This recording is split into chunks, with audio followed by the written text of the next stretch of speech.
আজকের দিনে অনেকেই খিচুড়ি খেয়েছেন, তো তেমনই একটা খিচুড়ি রান্নার রেসিপি নিয়ে আপনাদের মাঝে হাজির হয়েছি। হ্যালো এভরিওয়ান, আসসালামু আলাইকুম। সবাই কেমন আছেন? আশা করছি ভালো আছেন।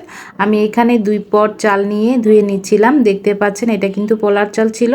2 পট চালের সাথে তারপর দিব হচ্ছে 2 পট ডাল আর 2 পদের ডাল। 2 পদের ডালের মধ্যে ছিল হচ্ছে মুগ ডাল আর মসুর ডাল মিশিয়ে। তারপর আমি এটাকে ধুয়ে নিব ভালো করে। আমার ডালটা ধোয়া শেষ হয়ে গেলে আমি একটু পানিতে ভিজিয়ে রাখবো যেন একটু নরম হয়।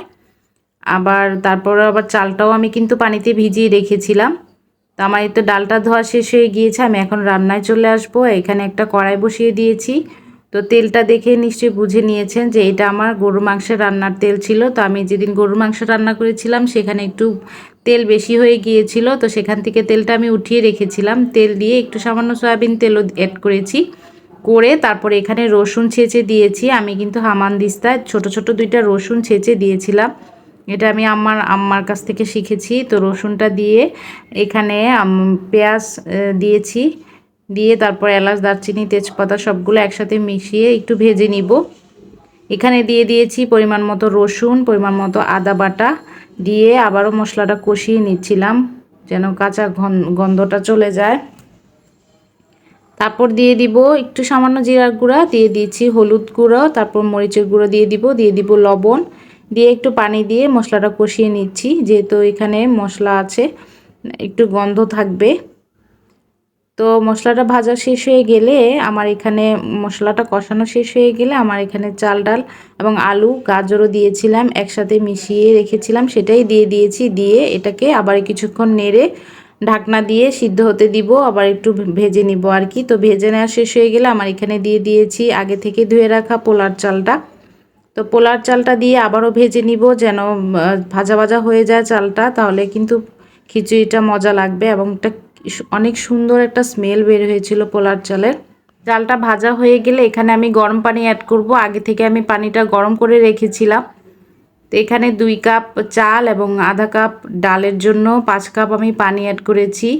যেহেতু এটা নরমও হবে না এবং একদমই ঝরঝরে হবে না, সেহেতু আমি একটু একদম সমান সমান পানি দিয়েছি। যেহেতু আলু আছে, ডাল আছে, তো কাঁচামরিচ দিয়ে দিয়েছি, দিয়ে আবারও ঢাকনা দিয়ে ঢেকে পানিটা যেন বলক চলে আসে সেজন্য ঢাকনা দিয়ে ঢেকে দিয়েছি।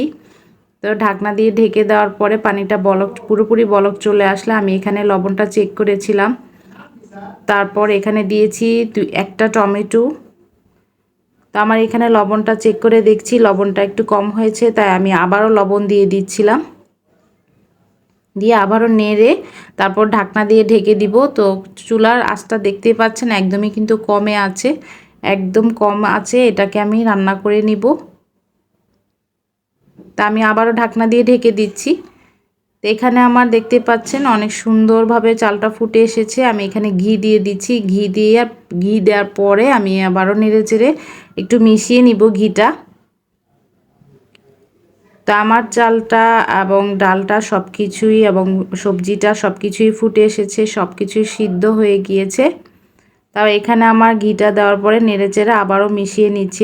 আমার খিচুড়ি রান্না শেষ হয়ে গিয়েছে। আমি একটা প্লেটে নিয়ে নিচ্ছিলাম। দেখতে পাচ্ছেন খিচুড়িটা কতটা লোভনীয় লাগছে। এখানে আমার সাথে ডিম বোনা ছিল, তো ডিম বোনাটা আমি নিয়ে নিচ্ছিলাম। তো ডিম বোনাটা করেছিলাম তাড়াতাড়ির মধ্যেই ডিম বোনা করেছিলাম। আজকে আমার চুলা একদমই গ্যাস ছিল না, তবুও এক চুলায় আমি তাড়াতাড়ি করে সব কিছু শেষ করেছি। এখানে ছিল মুরগির মাংস। তা আমার সারাদিনের ব্লগটা আমি অন্যদিন আপলোড করব, আপনাদের সাথে শেয়ার করব ইনশাল্লাহ। তো আজকে আমি এই প্লেটটাই সাজিয়েছি। তো খেয়ে নিচ্ছিলাম। আমার ভিডিও আপনাদের কাছে কেমন লাগে অবশ্যই কমেন্ট বক্সে জানাবেন। তো আজকের মতো এখানে বিদায় নিচ্ছি। সবাই ভালো থাকবেন। আল্লাহ হাফিজ। আসসালামু আলাইকুম।